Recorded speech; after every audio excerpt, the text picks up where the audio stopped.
Hello and welcome. It's Rebecca Rebley from My Best Life Now. And this is Dieter Staudinger. And today we are so excited to have with us Matthew Armstrong. Mm-hmm. Now, it was actually me who came across Matthew's work on the internet because, well, when I was doing some research for our 40-day cleanse, I came across Matthew and his partner Victoria, and they have done a 100-day cleanse. 100 days. Yes, you heard that correct. Now, you know, people have said you are hardcore for doing 40 days, and I think that's got nothing on 100 days, that's for sure. So I was fascinated by that, wanted to talk to Matthew. Also, the aspect of Matthew and his partner doing it together, that really fascinated me as well, because I haven't come across that very much. And yeah. Dieter and I did our cleanse together, so I wanted to speak about that. Also, Matthew and Dieter kind of reminded me a lot of each other. This is some of the things that they talk about and believe in. Some of the things that I've looked at that Matthew has put out really struck me of how similar they were. So I'm very excited to meet you. Mm-hmm. So we could talk a lot more about Matthew because he really is an entrepreneur. He is, an inspiring and innovative person.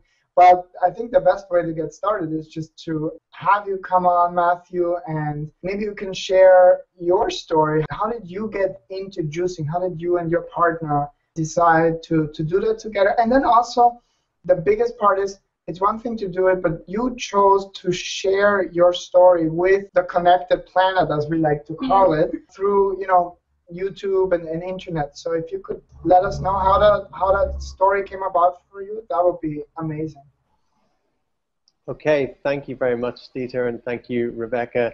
And I definitely concur with what you're saying, Rebecca. When I went onto your website and looked at Dieter's bio and profile, I definitely resonated with a lot of things and saw a lot of similarities there as well. So yeah, sure, I can see a kindred spirit there for sure. Yes, I knew it. And so for me, juicing started, let's say, well, probably about 12 years ago. I was having a lot of problems with my knees, a lot of pain in my knees. I went to the doctors, and the doctor told me that I had the wear and tear of my joints, my knees, of an old man, because I'd put them under so much stress from my time in the Marines, doing martial arts, running with heavy packs on my back and things like that. And the doctor said, look, you need an operation on your knees. And I said, well, I don't really want to do that. It wasn't something I wanted to do. So I decided to get a second opinion. And so I went for a second opinion, and the other doctor said the exact same thing to me. But he said, the operation doesn't last forever. You'll need another operation at some stage down the line again. That didn't make any sense to me whatsoever. So I decided that at that point, I wanted to go and educate myself. I wasn't believing everything the doctors were telling me, that that was the answer. They just seemed to have one answer, and that was it. And so that's when I went on a bit of a voyage of discovery, of educating myself and empowering myself about health and about detoxing and stuff like that. So I read every book I could find on natural health, detoxification, juicing, raw food, various things like that. And I came to the point where I decided to do a 21-day juice cleanse. It almost happened like unconsciously, like I just did it. It wasn't like I set out a goal to do a 21-day juice cleanse. I just went to the supermarket and just started buying vegetables and bought a juicer and just started juicing and decided to do nothing else. It was more like an intuitive sort of thing that I just seemed to be going along with almost, more like a very intuitive thing that I just went along with it. Okay, now I want to do this. No, I don't eat any food. I'm just going to drink juice. And over 21 days, I drank mostly juice. I think I drank maybe 2 liters of juice a day, 1.5 liters. I was also drinking homebrew kombucha tea at the time. And I think I had some molasses as well, mixed up in warm water. And so that's what I did over 21 days. And before that, my knees were in such bad shape that I was finding it trouble walking upstairs. When I walked upstairs, I'd have to hold onto the handrail And I would get pain shooting through my knees where sometimes they would give way. In martial arts, I was finding it difficult to get down in low stances. Anytime I went to the gym and trained my legs, my knees were just aching for days afterwards. It was really debilitating to my life at the time. And previous to that, I'd been taking a massive amount of anti-inflammatories, ibuprofen and various things like that, to combat the pain, take away the inflammation.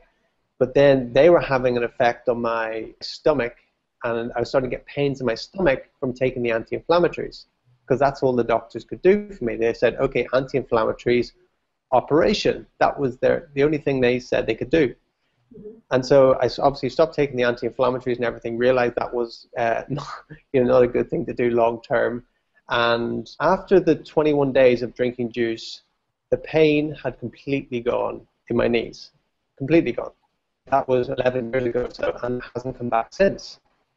And my knees are as good as they were when I was 15 or 16 years old. Just no problem with them at all. That just came down to doing a 21-day juice cleanse. I believe it's really important to empower ourselves, to educate ourselves, rather than just handing our power over to some other authority.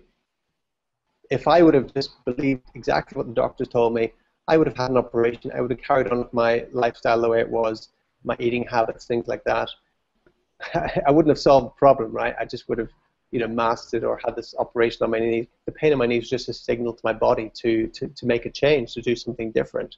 In life, when we get enough pain, then we can make a change. So it wasn't like a bad thing that had happened to my knees. The intelligence of my body just gave me a tap and communicating with me to do something, and it sent me off on that journey to do that. I'm listening to you, and we're sometimes smiling at each other, not at your pain. We're not laughing at you. No, it's just that. So relate. Yeah, because I had a complete ACL replacement surgery about 1.5 years ago, and somebody who might be listening may not know, but I also used to be a gymnast, and I used to be on the Austrian national team, and it kind of got the same response from doctors when it came to arthritis in my knees and stuff like that. And I was actually scheduled during our 40-day juice fast to go for an injection on the knee that had surgery, because there was still some low-level inflammation. Mm-hmm. And I deliberately set the date for within our juice fast, because I had done enough reading and I had done enough research that I thought, this is the best way to see if that's going to work for me. And I haven't had the injection because my knee just got to about 95% of what I would call, 100% is like absolutely perfect. Before the juice fast, I think maybe I would have given it a 60%. I mean, that improvement is huge. So I can totally relate to you and people telling you, doctors, this is what you have to do in order to improve. Oh yeah, and by the way, it won't last. And I also felt like there's got to be a better way. I mean, this is our body, my body, telling me there's something that's not right. Go look deeper. Go look deeper. So that's really cool. Thank you so much, because I didn't know that about you. So there you go. There's another really cool connection. Oh, and I was going to ask you how it is that you and Victoria got into doing it together, because I've watched your videos, and they're great videos that you put out, one for each day of the 100 days that you were doing the cleanse. How is it that you got into doing that together? How did that affect, your relationship with each other? You want to comment on that? Yeah, thank you for that, Rebecca. When we first did our first juice cleanse together, kind of about 10 years ago, probably in the first year we were together, I think, we did a 5-day juice cleanse together. We did a number of juice cleanses since that. We attended different retreats and things where we did juice cleanses. We did Tony Robbins' Life Mastery course, where that was like a 5-day juice cleanse. So we had done a number of juice cleanses together, short ones, usually 5 days, 7 days maybe. I was interviewing different people around the world, maybe much like you're doing right now, and I interviewed Angela Stokes Monarch, and she talked about doing a 92-day juice feast. That sounded really interesting to me, what she was what she was saying and the effects that it had on her. So I thought, let's do 100 days, because it's just a nice round number, you know. I often think of the movie Cool Hand Luke, when he does the challenge in the prison where he eats 50 boiled eggs. And the guy says to him, "Look, why did you 50? Why didn't you just like choose like 27 or 28 or something like that?" And he says, "Well, it was just seemed like a nice round number." 100 days is a nice round number. Right. For us, we started out thinking about 3 weeks, and then we got to 30, and then it was actually Rebecca who said 40. One, because it's a nice round number, but also... Well, 40, the number 40 shows up everywhere. And lots of mystical traditions. Every religion, every culture, everywhere. So I said, you know what, let's just, I don't know why, so let's just make it 40. So that's what we ended up doing. But how was that, doing that together for you guys for 100 days? I'm sure there was very much wave-like patterns, like ups and downs. Yeah, absolutely. It was like very challenging at times. Quite often, I'm the one who's spurring Victoria on. You're saying, "Come on, you know, just do it one more day. See how you feel tomorrow." And I've got that role as well. I challenge her, you know, and she challenges me back. Yeah, absolutely. Yeah, it's a very growing experience together, to go on that journey together. If I did that, or tried to do it, or did it by myself and her not doing it, it wouldn't have been as an amazing and magical experience as it was, because we both did it together. And then it was shortly after we finished the juice feast that Victoria conceived. Now we have a 2-year-old son. You know, we'd been together over 7 years without having a child. So then it was just after doing the juice feast that she conceived, and I believe her cleansing her system like that made her much more easy to conceive as well. So I think for any women out there who's finding it difficult to conceive, and men as well, because as a man, you know, you also, you know, improve your sperm count and everything, you know, when you do a cleanse and things like that. So it's a symbiotic thing. You know, if a couple is finding it difficult to conceive, then a juice cleanse, I think, would be very beneficial. And that's excellent information, and thank you for sharing that. Congratulations to you for actually doing 100 days. That's amazing. And that's great information to share. I put a little video together, too, because I had a hard time with issues like PMS, really hard time with PMS, hormonal issues as well. And I found during the cleanse that those improved dramatically, like almost 100%. And I want to speak to that just because we can both attest to that, Matthew. It's not just the woman in our life, right? It's the men as well that have such a big part in it. And sometimes the strongest or most courageous thing is follow our woman and trust, you know, and trust that they know what is good for them, and for us truly as well. So that's a big part, not just for the woman, but for the relationship and for us as men as well. Yeah, absolutely. And I would say that probably 100 days is fairly extreme for most people. 30 days, 40 days, probably perfect. You know, 60, 100 days. I think it was pushing it a bit. You know, I don't think it's necessary for everyone to do 100 days. I wanted to do it. I just wanted to see. You know, I'm just curious. I just wanted to see the effects of things, and I was totally fine at the end of it. But I did feel that I was running on my reserves towards the end, that I was pushing it a bit, you know, because I went to like almost zero body fat, like 2% body fat or something. Victoria kind of went to what she felt she looked the best in her life at the end of it. But people were saying to me that I looked like come out of a POW camp or something, you know. Yeah, we can relate. I mean, between us, neither of us had a lot of weight to lose. Dieter kind of, to me, he always looked skinnier than kind of that POW look, but we both felt great at the end of it, you know. Yeah, energy levels were down. Like, we did feel kind of we were at the end there, but overall we felt Which really brings me to my next question, Matthew, because it's all contained within mindset, right? So how did you and Victoria empower yourself? Because it's such a big decision. It doesn't matter whether it's 10, 20, 30, 100 days, but that mental process is huge. So I would like to know, how did you do that for yourself, and how did you do it as a couple, as a partnership? Well, I think you said the magic word there, Dieter, is decision, right? It wasn't like, okay, I'm going to try and do a juice feast for 100 days. Let's see how it goes. You know, if I feel it's not going well, if I have a bad day, or then I'll just quit on it.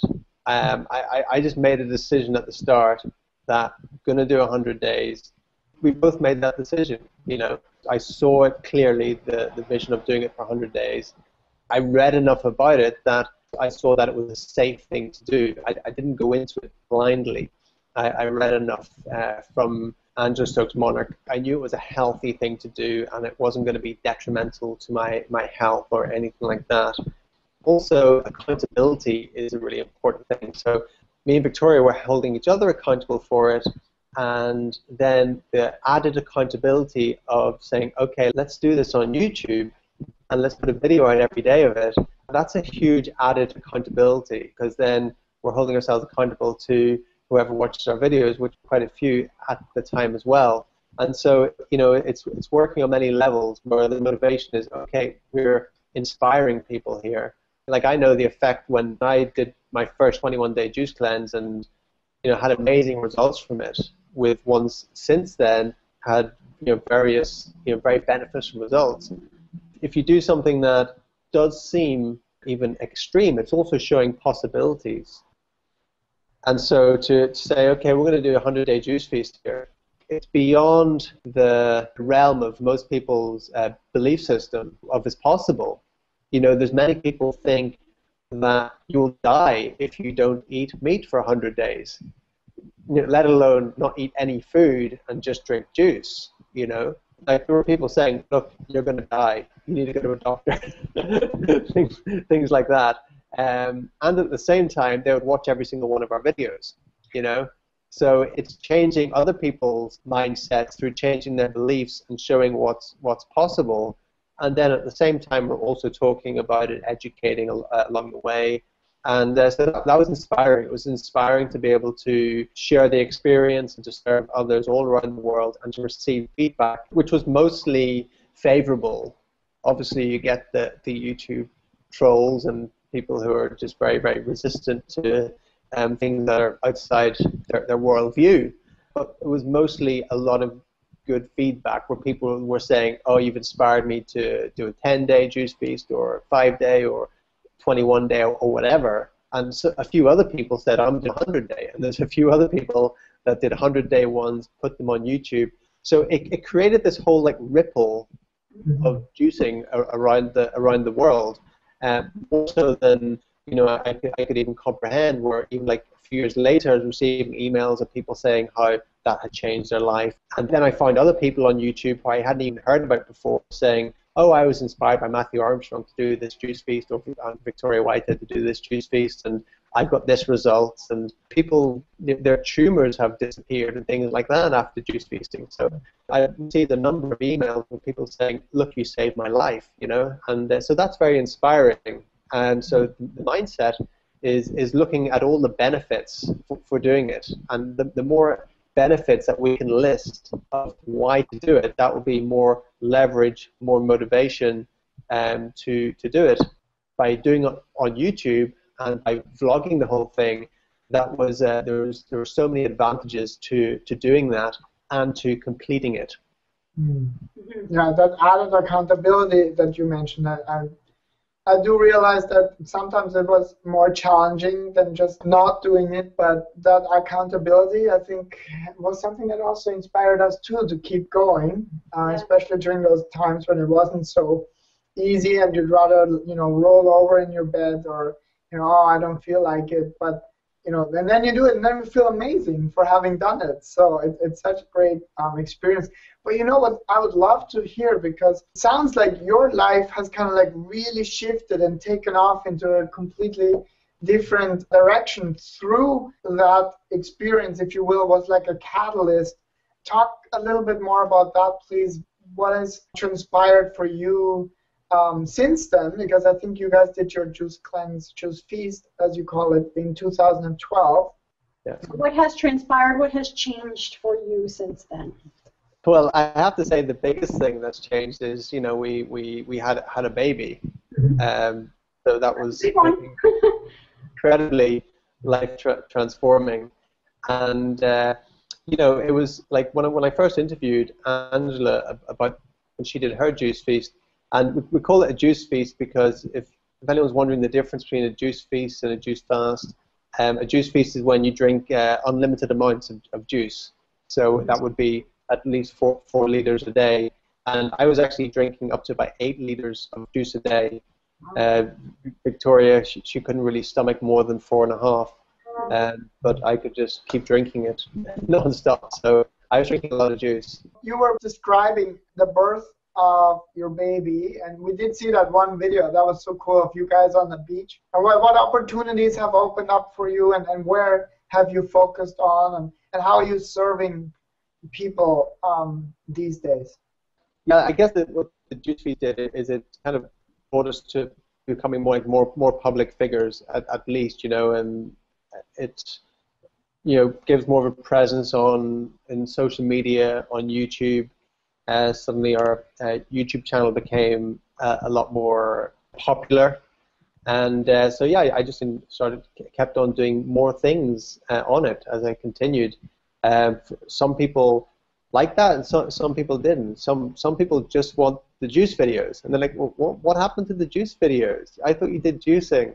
My personality isn't just do one thing all the time. I like to find new things, and I like variety, and here's this really cool thing here. Let's learn this. Let's then teach this. Let's go and walk the Camino de Santiago. From challenging ourselves, that's how we get the growth and the breakthroughs in life. If we don't challenge ourselves, then life comes along and will challenge us anyway, quite often in ways that aren't fulfilling. From there, we continue to build our presence online, on social media, our YouTube channel.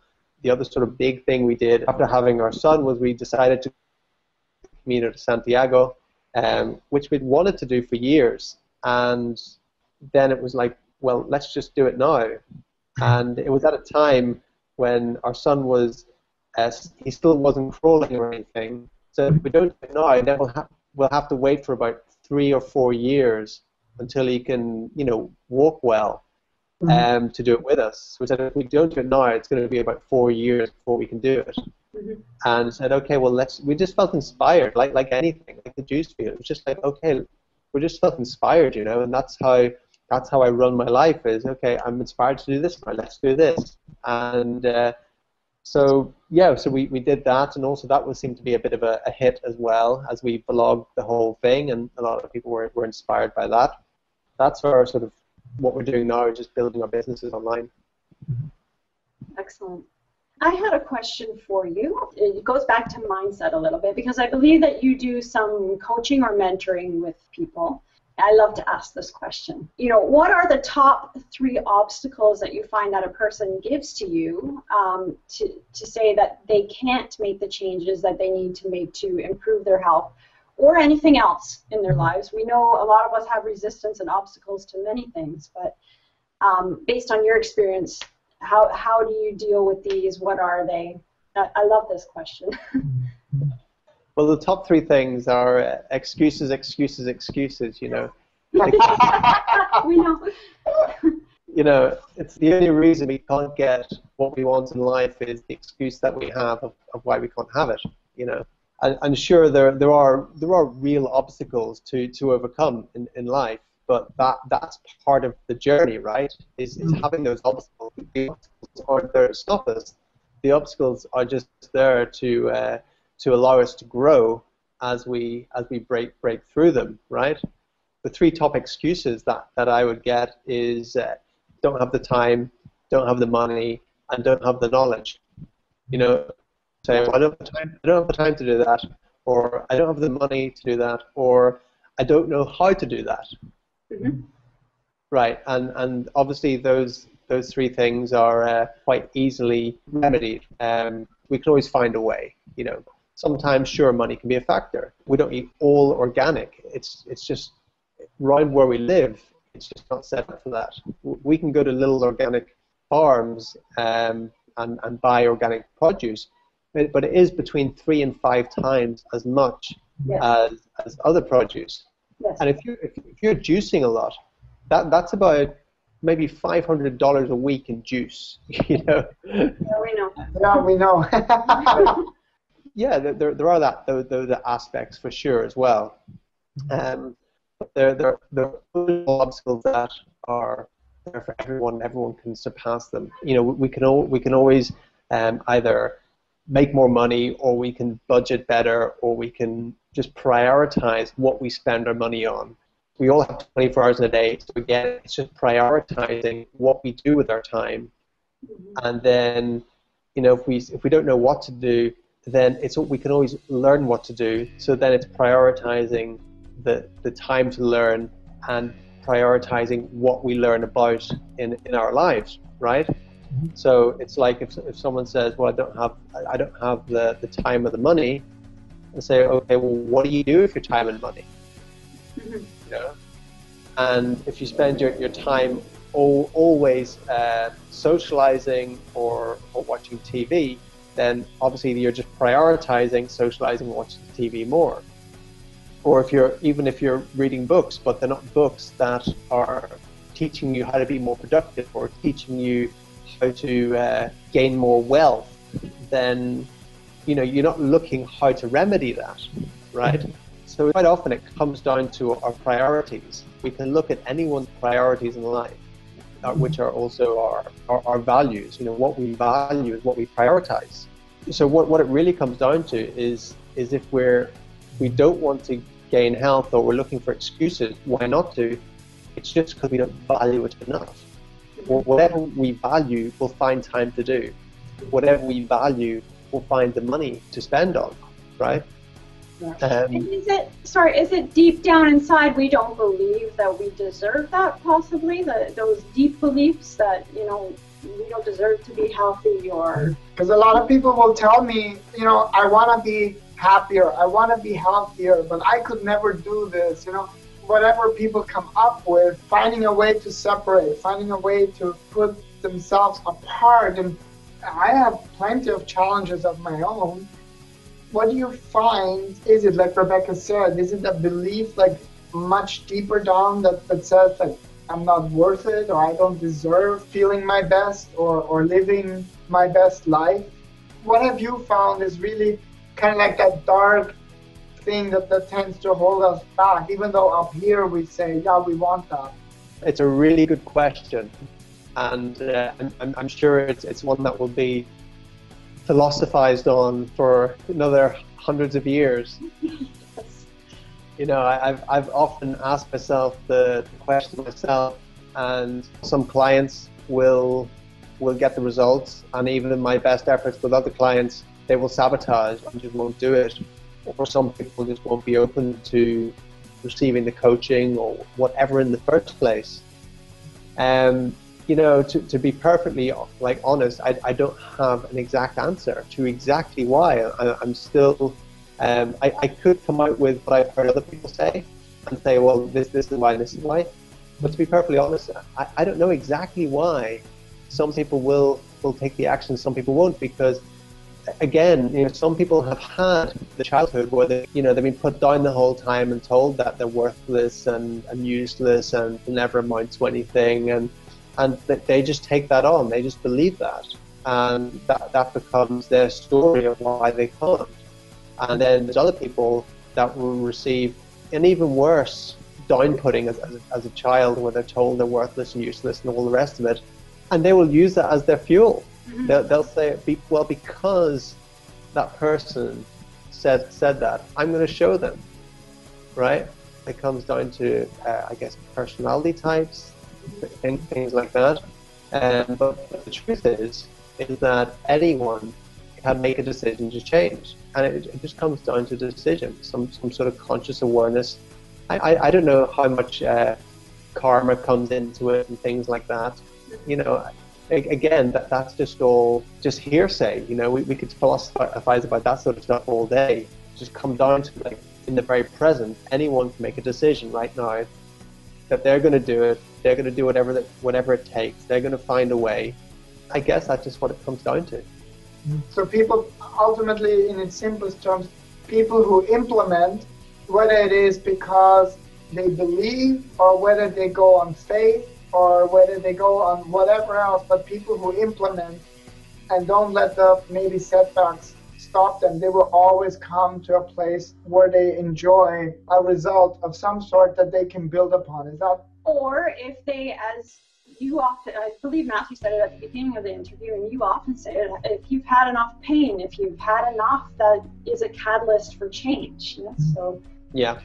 And I'm very much a student of the hero's journey right now. And what I see is, you know, we're always receiving the call. We're always receiving the call to adventure. And then it just comes down to a decision. Like, we have the free will. We have the free will to say whether we'll take that step, we'll cross the threshold and embark on the journey and overcome the obstacles and keep going until we break through and return from that journey with whatever it is, the elixir or whatever. And that journey is available for everyone, wherever they are in life. And it just comes down to us saying, okay, I'm going to take those steps, I'm going to take the journey. And that's, I guess, the gift that we all have, whether we take it or not. And it just comes down to ourselves. Even if we don't have the belief, even if we don't have the resources, maybe it is just to have faith and start taking those steps forward and just keep going. And I guess you really capture that really well in Be Your Potential. Yeah. Be your potential is really just to be yourself, right? Is to you know, when we can really truly be ourselves and know ourselves.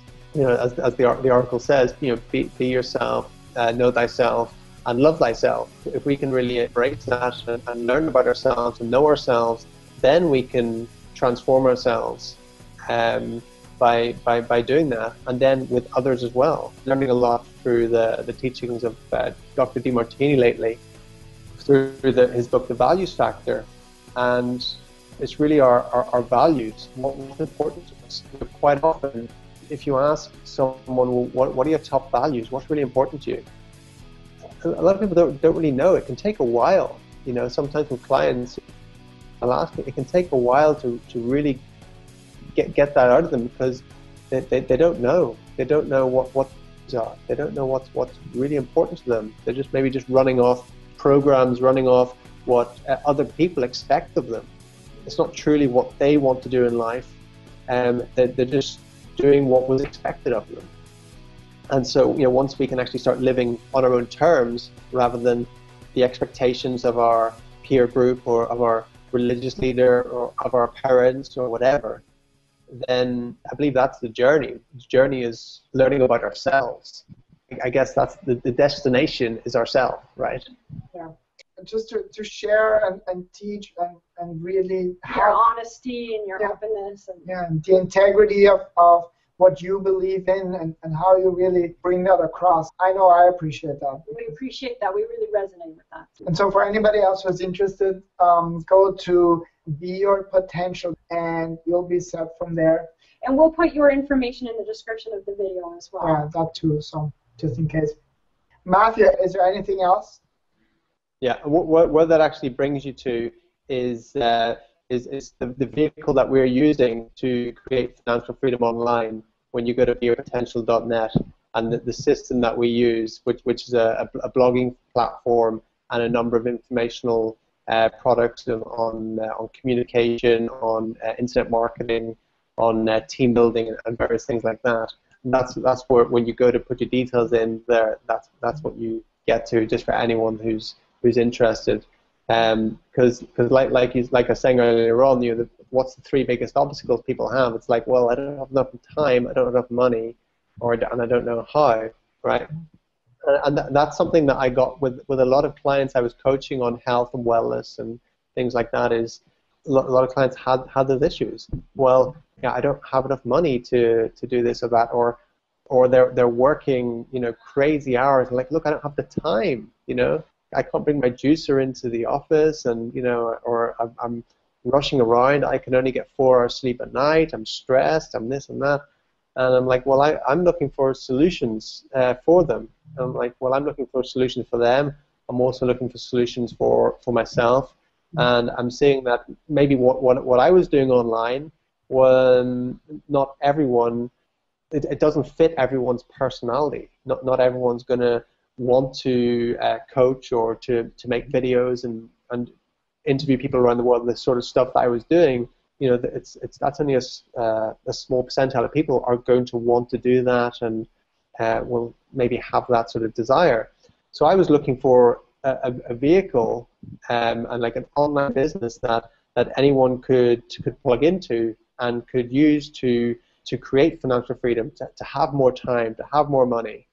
And it was a long time looking for something like that. And then I came across a vehicle that could do that. And so that's what I mostly promote now, is how to do that, And as I create my own financial freedom, I'm able to help others also create their financial freedom.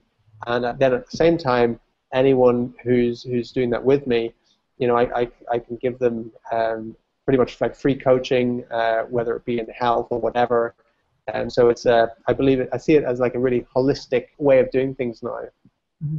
Yeah, and I agree with you, because the truth is, if you live in a society where money is an agreement of exchange, financial health is also part of the overall health. And I think a lot of our health is impacted by, financial stress sometimes. I know that that's big, even online when you look. So, and maybe we can even have a separate chat sometime about that, because it sounds really fascinating, and I know a lot of people are interested in learning more about it, and maybe it also gives you the opportunity to share it to even a larger circle. And we were totally happy to also help you share your message, how to get your message out, because it's really important that people have access to the answer of, well, I don't know how, right? and part of the answer that you're providing is, I don't have enough money and I don't have enough time. So part in that one answer is already the other two answers. And that's really powerful. Thank you for that, Matthew. Thank you. Thanks. I love talking to you. It's been fascinating. I'd love to be able to talk to you again. And by the way, we haven't mentioned that in the beginning. Matthew, you and your partner Victoria, you are in Spain, is that correct? Yeah, we live on the east coast of Spain in a little town resort called Javia. It's the pearl of the Costa Blanca. It's a really beautiful paradise.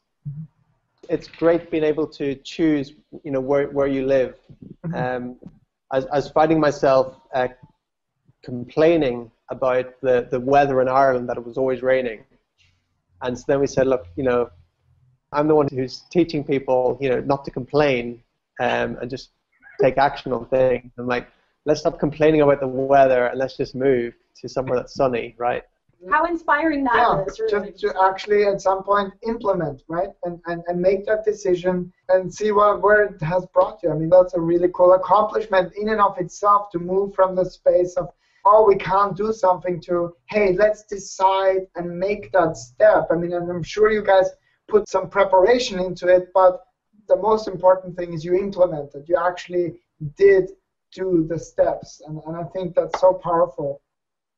Thank you very much. Really appreciate that, Dieter, and really appreciate that, Rebecca, as well. It's been great meeting the two of you here, and I always feel I just love the power of social media and to connect with like-minded people all over the world and see that you're doing great things. I was looking at your website and everything, and it looks really great, everything you're doing. And yeah, it's been a real pleasure. Thank you, and hope whoever's watching this, get something out of it, even if it's one or two things. Sometimes that's all it takes, just like one little light bulb to go on, one breakthrough where we suddenly realize that, hold on a minute, sometimes just getting real with ourselves and saying, actually, I've just been using this as an excuse. Once I drop the excuse, then I've got a clear runway to achieve my dreams, whatever they may be. And quite often that's what it comes down to, just letting go of the excuses, breaking through the fears, whatever the fears are, just breaking through them, just seeing them head on, going through them, going through the pain as well. When we have pain, it's not to try and escape it, to look at it and to go through the pain and to embrace it, because life is a balance of pain and pleasure, and we learn from both of them, right? We agree 100% with everything. Yeah, 100%. Thank you, Matthew. Thank you so much for taking the time out of your busy schedule. I know you said you have a 2-year-old, so I'm sure that keeps you pretty busy, and we know. So. All right. Well, that wraps up this podcast episode. Our guest today was Matthew Armstrong from beyourpotential.net. And we hope that you have a great day. Rebecca, is there anything else you want to add? Very inspiring. Yeah, so be smart, be healthy, and be inspired. And until next time.